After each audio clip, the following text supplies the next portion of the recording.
On the outset, Test Drive had a simple but fun premise. Pick an expensive sports car and take it on an insane joyride after presumably convincing a soon-to-be-fired dealership employee to let you.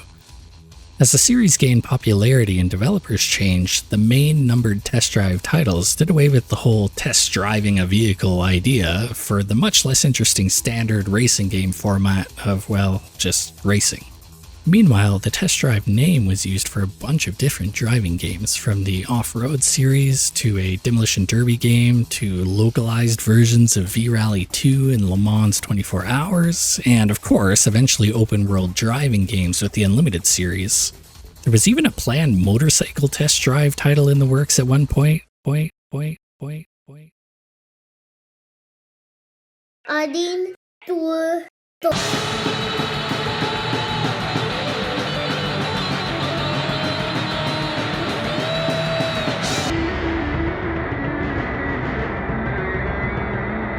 To say Test Drive on the whole has an identity crisis is kind of an understatement. But today we're going back to the beginning, when a small Canadian studio in British Columbia named Distinctive Software, makers of Stunts and Grand Prix Circuit, created Test Drive.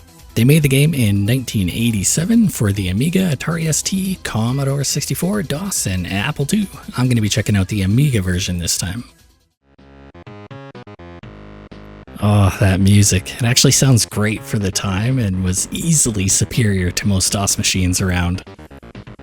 There are 5 fancy schmancy cars on offer here. The Porsche 911, of course, as well as a Ferrari Testarossa, a Lotus Esprit, a Lamborghini Countach, and a Chevy Corvette. Am I alone in thinking the Corvette isn't cool enough to hang out with these other cars? It's a bit like your unfiltered and definitely unsober uncle coming on your family trip. I can imagine the devs thinking, well, we need an American car in there, and after looking around, just thinking, screw it, we'll just add a Corvette. Holy shit!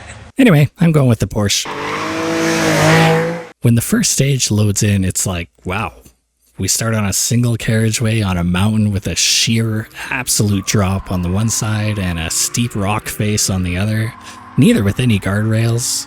Wherever we are, it's so far up that the horizon isn't even visible. Clearly, this is the ideal place for an unsupervised test drive in a car that's almost $150,000 in 2025 money.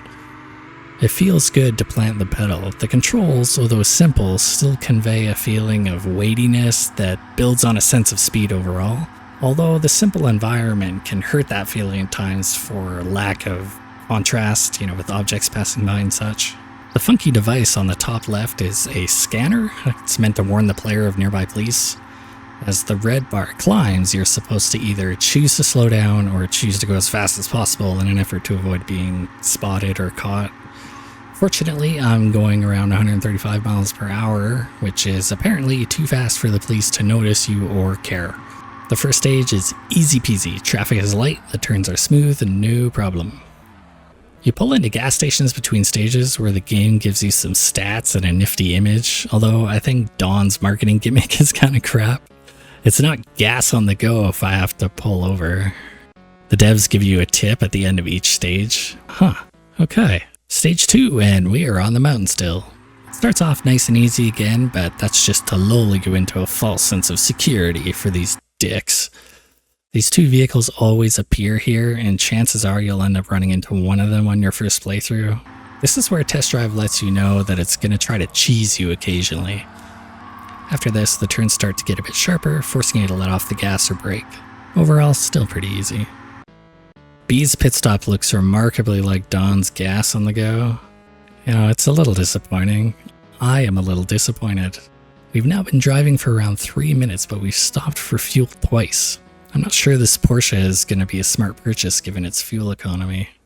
Time for stage 3, and we're on the mountain still. We'll always be on the mountain, like some lost poet that's wandered into Purgatory, left to test drive a Porsche that eats a tank of gas every couple of minutes, highlighting the futility of test driving. The scanner warns us again, but we're not slowing down. Never. I can see the cop car in the mirror, but he doesn't have his siren on. I assume he's after me, but then he pops out of existence. Oh well. Bye. It's got me wondering though, how am I being detected? Is the cop just cruising down this insanely hazardous road at over 100 miles an hour just in case he happens to catch up to someone speeding? Stage 3 throws a series of extra sharp turns at you with the occasional vehicle mid-turn. Shmevs? Zhmevs?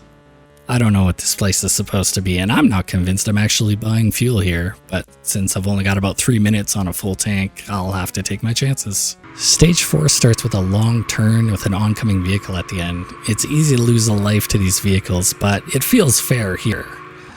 Unlike this bullshit, you've got just enough time to hit top gear again before the police scanner kicks off, you enter a series of turns, and you're faced with traffic in both lanes. Because of the perspective and how the other vehicles are 2D sprites, it's hard to tell how close you are to actually hitting someone. The police don't need to worry about that though.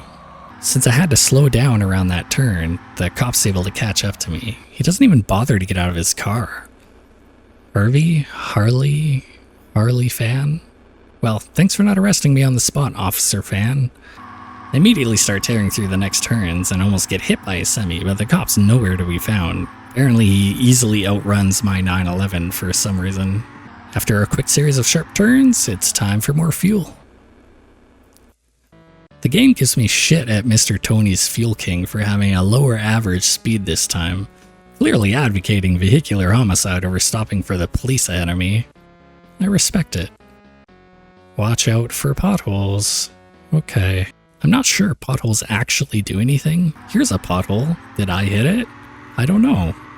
Meaningless, forget him. Stage 5 is the final stage of the game, and as you'd expect, it's full of twisty turns and plenty of traffic, which mostly appear in both lanes. At one point, 2 pairs of vehicles appeared back to back, forcing me to slalom like an Olympic test driver or something. How did this truck not hit me? It's hard to know how close you actually are to vehicles because they're always oriented toward you.